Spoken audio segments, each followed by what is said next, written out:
আচ্ছা বলতো, প্রকৃত ভালোবাসা বলতে আমরা কি বুঝি?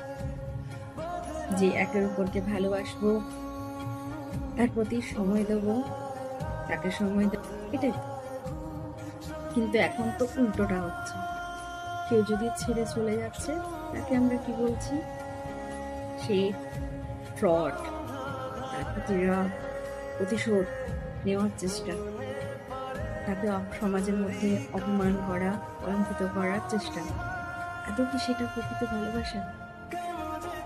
যদি কোনো সময় পথে এসে যদি একের অপরকে ছেড়ে যেতে হয়, বা কেউ ঠকিয়েই গেল, অনেক খারাপ কিছু করে দিয়ে গেছে, অনেক কষ্ট দিয়ে গেছে, তার প্রতি অনেক অপমান, অনেক রাগ, তাহলে কি সত্যি তার কাছ থেকে প্রতিশোধ নেওয়া দরকার? না তো। যদি প্রকৃত ভালোবাসা থাকে, তাহলে তার প্রতি